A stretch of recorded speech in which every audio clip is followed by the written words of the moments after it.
હવે સ્વાધ્યાય 5.2 માં પ્રશ્ન નંબર 13 છે કે 3 અંકની કેટલી સંખ્યા 7 વડે વિભાજ્ય છે. બરાબર છે. હવે 3 અંકની સંખ્યા તો પહેલા હું કહું કે 3 અંકની સંખ્યા કઈ આવે તો આપણે શરૂઆત કરીએ તો 100 થી થાય. 100, 101, 102 ત્યાંથી શરૂઆત કરતા 999 સુધી આવે. હવે આ જે સંખ્યાની થઈ એની અંદર પાછી 7 વડે વિભાજ્યની વાત છે. તો 3 અંકની સંખ્યા જે 7 વડે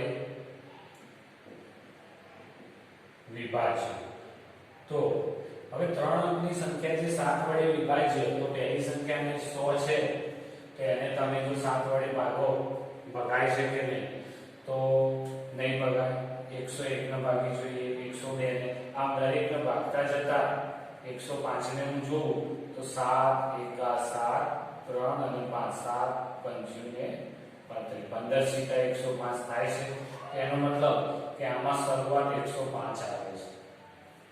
હવે 105 આવી તો એના પછી કઈ સંખ્યા આવે તો એમાં 7 ઉમેરી દઈએ તો 7 ઉમેરીએ તો 112 આવે, 119 આવે. આ રીતે કરતા કરતા છેલ્લી તો જો 999 ની આગળ જવાનું નથી તો કઈ સંખ્યા આવે તો આપણે 999 ને ભાગી જોઈએ, 998 ને ભાગી જોઈએ તો 994 ને જોઈએ. 7 1 7 1 9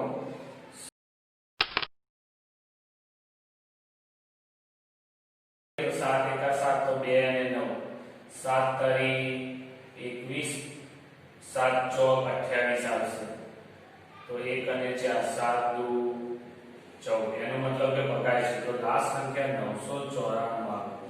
બરાબર કે નહીં? તો આ રીતે તમે ભાગાકાર કરી જોઈ શકો છો. તો 3 અંકની સંખ્યા છે 7 વડે તો તમને શું મળી ગયું? એરિથમેટિક સિરીઝ એની સમાંતર શ્રેણી મળી ગઈ. કેવી મળી? 105 112 119 કરતા કરતા 994. તો આની અંદર a કેટલો આવ્યો? 105. તફાવત d કેટલો? 112 105 એટલે 7 મળ્યો. બરાબર. તો હવે સંખ્યાઓ શોધવાની છે. આ જે છે એ સંખ્યાઓ. તો આ છેલ્લી સંખ્યા એટલે એને n કહેવાય 994. તો તમારે n શોધવાનું છે. n બરાબર કેટલા? a શોધવાનું છે.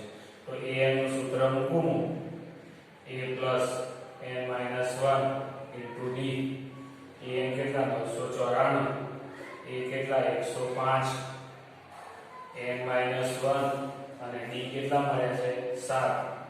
તો 994 - 105 બરાબર n - 1 * 7. તો 994 105 માઈનસ કરીએ તો 8 10 14 14 માંથી 5 જાય તો 9 8 અને 8 તો 889 બરાબર n - 1 * 7 આયા. તો એનો મતલબ કે n - 1 બરાબર 889 ભાગ્યા 7. તો એનો ભાગાકાર જોઈએ આપણે 889 7 1 7 1 8 7 2 14 0 4 9 સીધા સીધા 49. તો n - 1 બરાબર 127 ગુણ્યા 7 નીચે 7 7 7 તો ઉડી ગયા તો n - 1 બરાબર 127 આયા. તો n બરાબર 127 + 1 તો n બરાબર 128. એનો મતલબ કુલ 3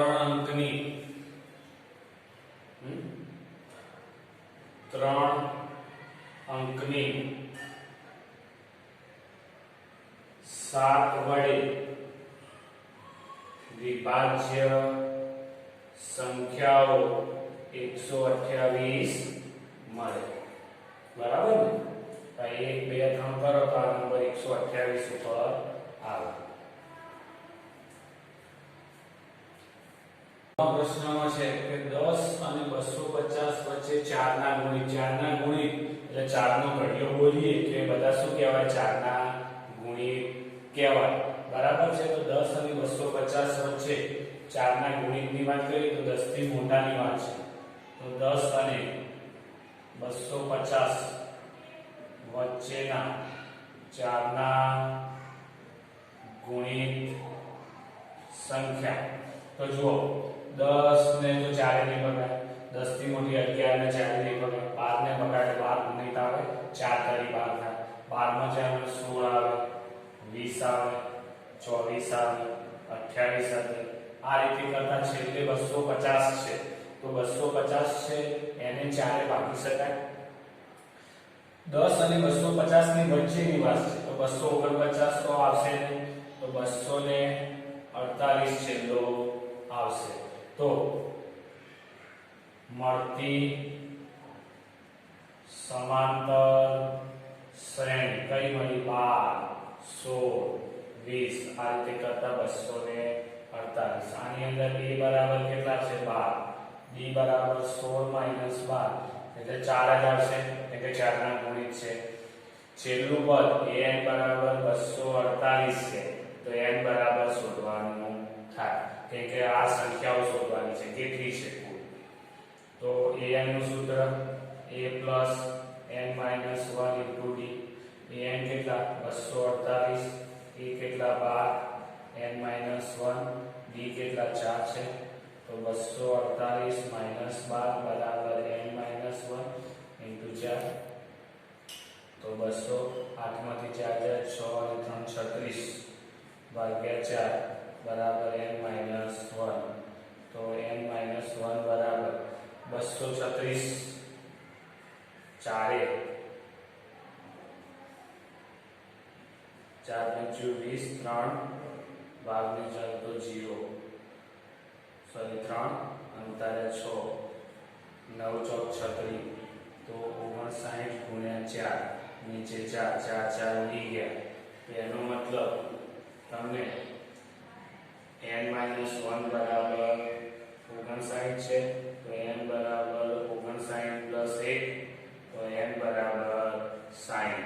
એનો મતલબ 10 અને 250 વચ્ચે 10 અને 250 વચ્ચે 4 ના ગુણિત સંખ્યા 60 હશે. બરાબર, 60 તમને મળશે. હવે પ્રશ્ન નંબર 15 છે કે જેમાં બંને સમાંતર શ્રેણી છે એ n નું કયું મૂલ્ય આવે કે એના માટે આ બંને કેવી હોય? સરખી હોય. ધારો કે આપણે કહીએ કે n ના an નંબરનું પદ બંનેનું કેવું છે? સમાન છે. તો પહેલા તો બંને સમાંતર શ્રેણીમાંથી a b એ બધું આપણે શોધી કાઢીએ. તો આ સમાંતર શ્રેણી માટે પ્રથમ પદ a બરાબર 63 છે, સામાન્ય તફાવત b બરાબર 65 - 63 માટે 2 છે. જ્યારે અહીંયા આપણે કેપિટલ a લીધી તો a બરાબર 3 છે, કેપિટલ b સામાન્ય તફાવત 10 - 3 એટલે 7 છે. તો બંને સમાંતર શ્રેણીમાં n નું પદ સમાન છે. એનો મતલબ an બરાબર કેપિટલ an લખ. તો આના બરાબર શું લખાય? a + n - 1 * d બરાબર આના માટે capital a + n - 1 * capital d. બરાબર કે? તો a ની કિંમત મૂકીએ તો 63 n - 1, b ની કેટલી છે? 2. અહીંયા a ની 3 n - 1 અને d ની કિંમત 7. તો 63 પ્લસ 2 વડે ગુણાય તો 2n, 2 વડે ગુણાય તો -2, 3 પ્લસ 7 વડે n તો 7n, 7 વડે 1 ને તો 7. તો અહીંયા જુઓ 2n પેલું બદલાઈએ બાકીની સંખ્યા બદલાઈએ તો 63 - 2 -3 અને પ્લસ 7 શું થશે? +7 અને 7n - 2n. તો તો અહીંયા શું આવશે? તો જુઓ 63 ને 7 70 છે, 70 માઈનસ 5 અહીંયા આવશે 5n. તો એનો મતલબ 70 માંથી 5 જાય તો 65 આવશે બરાબર 5n. તો n બરાબર શું આવશે? 65 ના છેદમાં 5. તો n બરાબર 13 × 5 = 65 અને 13મા નંબરનું પદ બંને કેવું હશે? સમાન. તો 13મું પદ બંને સમાંતર શ્રેણીમાં એક સરખું હશે. તમારે જોવું હોય તો આ પહેલી શ્રેણીમાં એ 13 શોધી કાઢો અને આ શ્રેણીમાં કેપિટલ એ 13 શોધો તો બંનેનો જવાબ કેવો આવશે? એક સરખો મળશે. પ્રશ્ન નંબર 16 છે કે જેની અંદર કીધું છે કે જેનું ત્રીજું પદ 16 હોય. ત્રીજું પદ 16 એટલે a3 બરાબર 16 થાય, બરાબર છે. અને સાતમું પદ એ પાંચમા પદથી 12 વધુ છે. સાતમું પદ એટલે a7, પાંચમું પદ એટલે a5 થી કેટલું છે? 12 વધુ છે, તો +12. તો આવી સમાંતર શ્રેણી શોધવાની છે જેમાં તમને આ બે વસ્તુ આપેલી છે. તો આપણે પહેલા આનો ઉપયોગ કરીએ કે a7 બરાબર a5 + 12. તેનો મતલબ a + 6d કહેવાય. a5 એટલે a + 4d + 12. તો જુઓ a તો ઉડી જશે બંને બાજુ, 6d આ બચાવશે તો 4d બરાબર 12 છે. તો 2d બરાબર 12 છે. તો d બરાબર 12 ના છેદમાં 2. તો d બરાબર 6. બરાબર છે. d બરાબર 6 આવી ગયો. હવે a3 વાળું પદ લઈએ કે a3 બરાબર 16 છે. તો a3 બરાબર a + 2d. તો 16 બરાબર a + 2 અને d ની જગ્યાએ 6 મૂકો.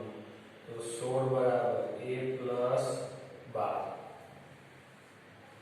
તો 16 12 પેલું બાદ જાય તો -12 બરાબર a. તેથી 4 બરાબર a. તો a બરાબર 4 આવી ગયા. તો a મળી ગયો, તમને d મળી ગયો. તો હવે તમારે સમાંતર શ્રેણી શોધવાની છે. તો બીજું પદ a2 બરાબર a + d. a કેટલા? 4 અને d કેટલા? 6. તો 10 મળી ગયા. a3 બરાબર a + 2d. તો 4 અને 6 દુ 12, 12 ને 4 16 મળી ગયા. અને n મું પદ તો an બરાબર a + n - 1 * d. a કેટલા? 4 n - 1 અને d બરાબર તો 6 આપેલા છે. તો 4 + 6n - 6. તેથી 6 માંથી જાય છે તો -2 + 6n. તો મળેલ સમાંતર શ્રેણી પહેલું પદ a બરાબર એટલે 4, બીજું પદ 10, ત્રીજું પદ 16. આ રીતે કરતા કરતા છેલ્લું પદ -2 + 6. તો આ તમને એક સમાંતર શ્રેણી શોધી